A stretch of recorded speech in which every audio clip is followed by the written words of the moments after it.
जैसा कि पिछले दिनों हम लोगों ने लेखिका ललाद्यत के विषय में जाना और आज हम उनके द्वारा रचित वाक्य का अध्ययन करेंगे। तो लेखिका द्वारा कुछ उनके जो वाक्य हैं उनका मैं वाचन कर रहा हूँ, आप लोग पहले ध्यान से सुनिए। रस्सी कच्चे धागे की खींच रही मैं नाव, जाने कब सुन मेरी पुकार, करें देव भव सागर पार। पानी टपके कच्चे सकोरे, व्यर्थ प्रयास हो रहे मेरे, जी में उठती रह हो घर जाने की चाह घेरे। तो अब आप लोग इसका भावार्थ देखिए कि भावार्थ इसका क्या है। तो सबसे पहले हम लिखेंगे संदर्भ।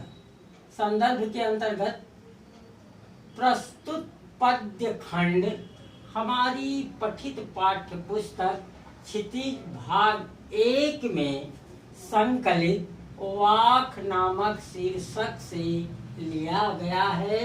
इसकी लेखिका ललाद्यत हैं। एक आपका संदर्भ हो गया। अब प्रसंग के अंतर्गत आप देखिए, प्रस्तुत वाक्य में ईश्वर प्राप्ति के लिए मनुष्य द्वारा किए जाने वाले प्रयासों की व्यर्थता का वर्णन है। अब इसका भावार्थ हम समझेंगे।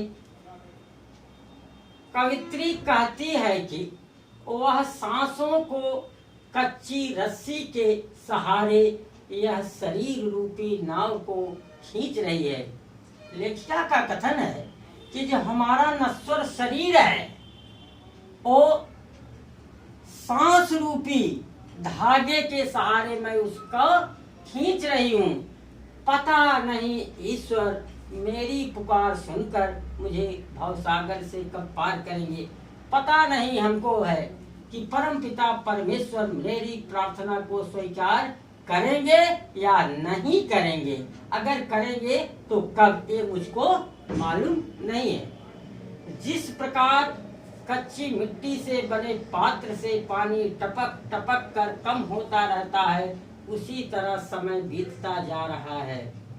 प्रभु के पाने के मेरे प्रयास व्यर्थ सिद्ध हो रहे हैं। कवित्री के मन में बार बार एक ही पीड़ा उठती है कि कब यह नश्वर शरीर छोड़कर प्रभु के पास पहुंच जाए और सांसारिक कष्टों से मुक्ति पा सके। लेखिका का कथन है कि पता नहीं ये प्राण मेरा कब छूटेगा इस शरीर से, और जब प्राण छूटेगा तभी मुझे मुक्ति मिलेगी और परमपिता परमात्मा का दर्शन होगा। अब इस वाक्य में हम देखेंगे कि कौन कौन सी विशेष बातें हैं। तो नंबर 1, कवित्री ने रस्सी का प्रयोग सांसों के लिए तथा नाव का प्रयोग शरीर के लिए किया है। दूसरी बात क्या मुख्य है कि कवित्री की इच्छा प्रभु की शरण में जाने की है। तीसरी इच्छा क्या है?